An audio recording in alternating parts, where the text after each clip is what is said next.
Hello there, Simon Whale, Chief Kerfuffler, here today with Peter Knight of EA Masters. We are, first of all, hello Peter. Hello, Always forget that bit, terribly rude. As I said, I'm not Chris Watkins, professionalism, that's not part of what I do. But we're here today to talk about how we're going to get the best out of EA Masters, aren't we? And today, it's got to be central to everyone, customer experience. There's this concept that I think you christened, CX4. And certainly you have, whether you invented it or not, you have certainly created the structure that is relevant for a estate agent. Can you give us an overview of what we're talking about? Yeah, sure, Simon, thank you. And look, I think this is one of the key things that certainly we've been working with our Property Academy members on over the last 15, 18 months or so.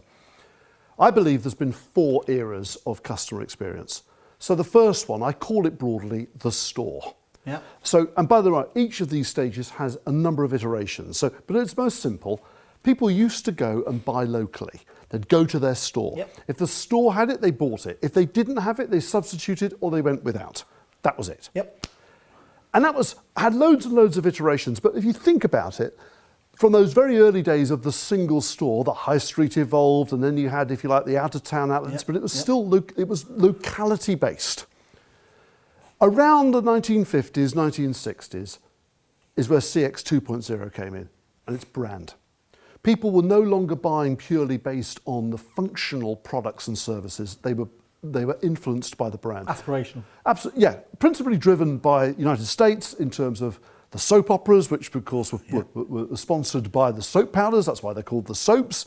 Do you know, I didn't actually know that. Oh, yeah. so yeah, that's why we call them the soaps, because all of the original free, regular TV shows were sponsored by soap powders. More insight like this, by the way.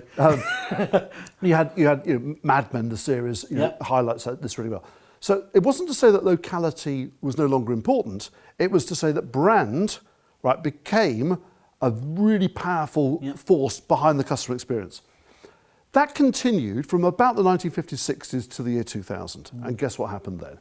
The internet. Yeah. That's where all of a sudden it was no longer about just locality or brand. It was, I want it now, right? Yeah. I want it now. And by the way, Amazon and others will deliver it now. Yeah. I still find You're looking at your Uber. What do you mean 5 minutes? Yeah, I know, exactly. So a lot of people thought, well, that's not going to change for any time soon.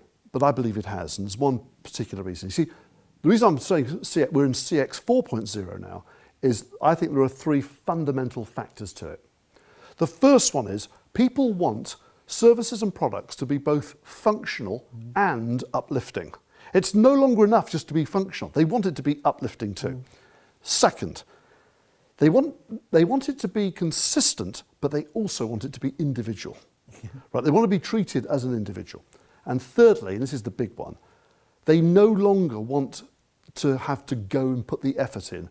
They expect the service or product provider to be anticipative, to be proactive, and to anticipate that a customer's about to run out of this product or it's time for them to have this service. Like a fantastic concierge in a hotel or something like that, teeing up your...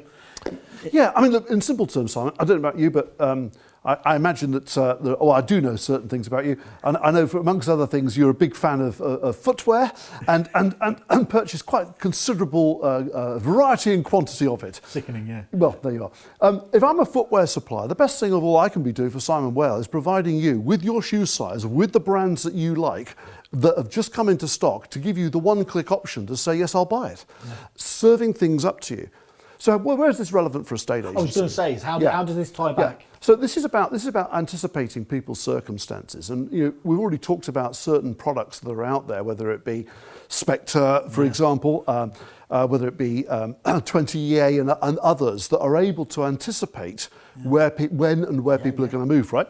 And so that ability to have relevant conversations around the timing that they're with them at the point where almost it's like, that's spooky. How funny you should call me. I was just thinking about this the other day. It's getting clever like that.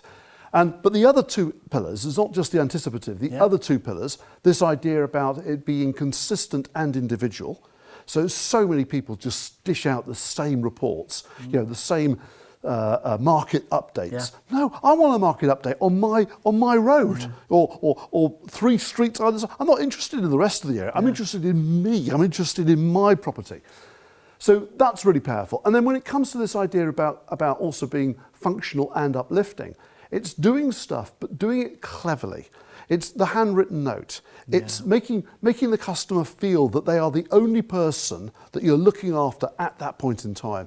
So the future of a state agency, and what we're going to be showcasing throughout the rest of the EA Masters, is examples of CX 4.0 and showing agents how they can embrace this concept and redesign their business to, yes, location's still there. Yeah. Yes, brand is still there. Yes, of course, digital is still there. But on top of that are the three key things for CX 4.0. That's absolutely fantastic. And I think one of the key things we've talked about many, many times is the gap between the best agents and even the average agents is getting wider and wider. Those that get on board this and take advantage of it will push that difference even further, won't they? Completely, Simon. And I'm afraid what we're seeing is a lot of agents have been stuck in 2.0, still relying on brand. An awful lot of agents have yet to master 3.0 in terms of digital. Thinking of a few at once. So, so therefore, there's a massive catching up to be done. Yes. Right. But if they don't, what they'll find is by the time they've caught up on 3.0, 4.0 will have propelled the best. So, yeah, in simple terms, the best agents, in my opinion, other opinions exist, but the best agents, in my opinion, are those that will be delivering a CX 4.0 experience that is commensurate with what the consumer is receiving in all other aspects of their lives. Fantastic. Absolutely amazing. I mean, obviously every single one of the digital events of EA Masters and the physical event will be dealing with aspects of this, isn't it? It's a common thread through all of your shows by definition. I think a key thing as well is it just highlights that point you always talk about, the further expectations that the customer is expecting. So you either get on board with that or you have to recede into the background, really, don't you? I think that's right. Perfect. Thank you, Peter. Thanks, mate. Cheers. Cheers.